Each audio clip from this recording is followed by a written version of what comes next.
ನಮಸ್ತೆ. ತರ್ಕ ಪ್ರಶ್ನೆಗೆ ಸ್ವಾಗತ. ಇಲ್ಲಿ ಒಂದು ಚಿಕ್ಕ ಗೋಡೆ ಇದೆ, ಅದರ ಅಳತೆ 10 ಸೆಂಟಿಮೀಟರ್. ಹಾಗೆಯೇ ಇಲ್ಲಿ ಆಹಾರವನ್ನ ಇಡಲಾಗಿದೆ. ಇಲ್ಲಿ ಒಂದು ಸ್ನೇಲ್ ಇದೆ, ಅಂದ್ರೆ ಬಸವಣ್ಣನ ಹುಳ ಎಂದು ಕರೆಯುವ ಸ್ನೇಲ್ ಇದೆ. ಆ ಸ್ನೇಲ್ ಡೇ ಟೈಮ್ ಅಲ್ಲಿ 3 ಸೆಂಟಿಮೀಟರ್ ಏರುತ್ತೆ.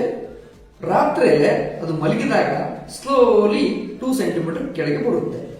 ಹಾಗಾದ್ರೆ ಈ ಸ್ನೇಲ್ ಈ ಆಹಾರವನ್ನ ಹೋಗಿ ತಿನ್ಲಿಕ್ಕೆ ಎಷ್ಟು ದಿನ ತೆಗೆದುಕೊಳ್ಳುತ್ತೆ ಅನ್ನೋದು ಪ್ರಶ್ನೆ.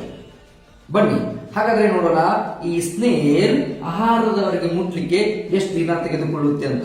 ಇಲ್ಲಿ ನೋಡಿ, ಡೇ 1 ನಲ್ಲಿ ಅದು ಹಗಲಿನಲ್ಲಿ 3 ಸೆಂಟಿಮೀಟರ್ ಇರುತ್ತೆ, ರಾತ್ರಿ 2 ಸೆಂಟಿಮೀಟರ್ ಕೆಳಗೆ ಇಳಿಯುತ್ತೆ.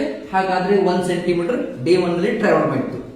ಡೇ 2 ನಲ್ಲಿ ಅದು ಟ್ರಾವೆಲ್ ಮಾಡಿದ್ದು 2 ಸೆಂಟಿಮೀಟರ್.